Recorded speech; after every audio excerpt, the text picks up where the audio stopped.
Welcome back to our kitchen. Today we are making chocolate chip cookies. And we're just using the recipe right off the Nestle's Toll House cookie bag. So right there's the recipe. We got a huge bag. We got these at Sam's Club.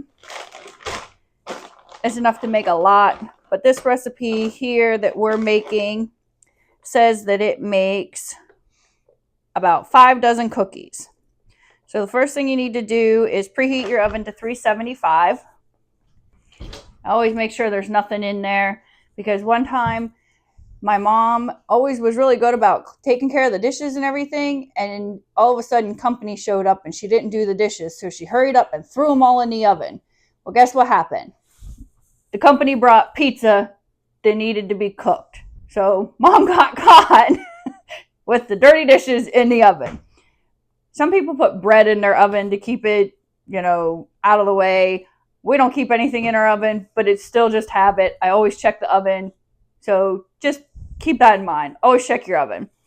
So the first thing that we need to do is, in a small bowl, we're going to combine the flour, baking soda, and salt. So I have 2 1/4 cups of flour here. Got it down in the bowl. And I have a teaspoon of baking soda and a teaspoon of salt. So we're just going to put all that together and get this flour out of the way here.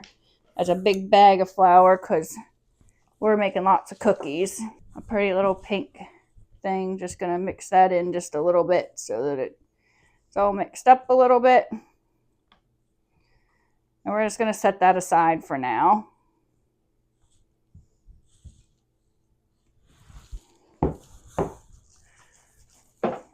Down out of the way. And then in a large mixing bowl, you need to beat your butter, white sugar, and brown sugar. So you need 2 sticks of butter, which is softened. So that's a cup of butter. And I already have that nice and softened. And you need 3/4 of a cup of white sugar and 3/4 cup of brown sugar. We have that all ready to go as well. So we're just going to mix that right in here. And we're going to beat this in the mixer as I put my flour right in the way. So it says to beat that together and add the vanilla extract until it's creamy. So I got the vanilla extract right here, and I need a teaspoon of that. All right, so we have our 1 teaspoon of vanilla added down in there. And I'm just going to mix that till it's nice and creamy. That's good. And now we're going to add in 2 eggs, but 1 at a time, and beat them into it. Get 1 in there and get it all blended nice. We'll add the second one in and blend it up. All right, so that's all in there good. And now you're just going to add the flour gradually. So we're just going to use a little bit at a time and beat it in.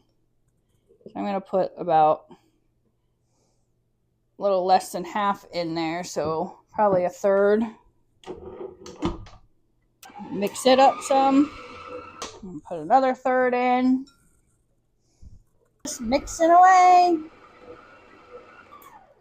And then you're going to add your last 1/3 of your flour, salt, and baking soda mixture.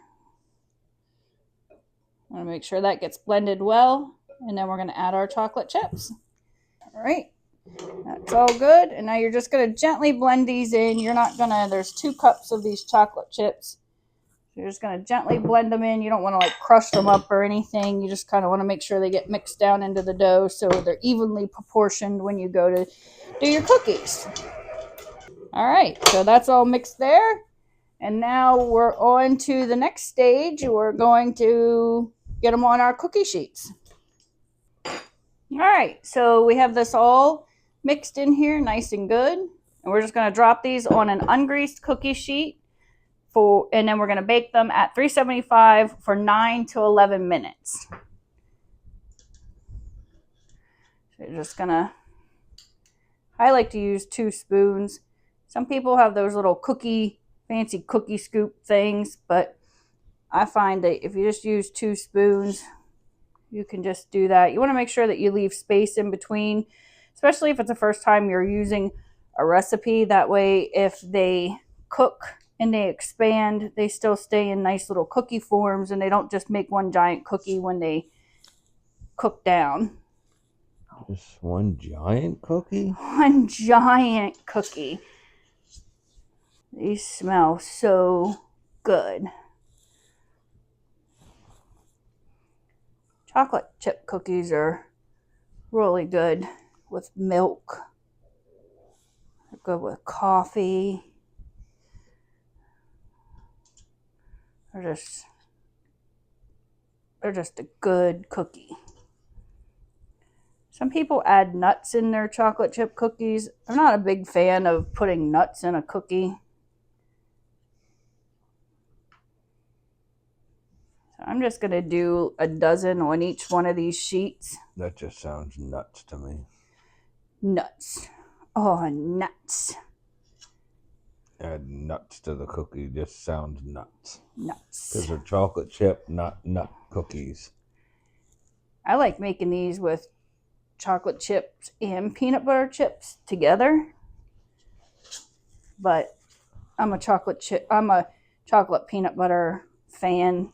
That's like my all-time obsession. If I could only have one kind of sweet the rest of my life, it would be anything with chocolate and peanut butter. Scott nor I are huge sweet eaters, so we just like making these cookies and we pack them up, which I'll show you once we have everything made. We'll do like a conclusion video and we're going to pack them all up nice and neat and pretty and put them in some Christmas stuff, and we're going to give them to some of our neighbors and friends. The mail lady, last year it was really funny. The mail lady, we put them out. Of course, we live in a place where there's bears, so I went to put them in the mailbox the night before because that's what I did where I lived before, and it was okay. And Scott's like, you can't do that. That bear's going to get in there and get those cookies. So I took them out, and I put them out the next morning before the mail lady came. And, of course, we live in Florida, so we're able to have our windows open in this December weather.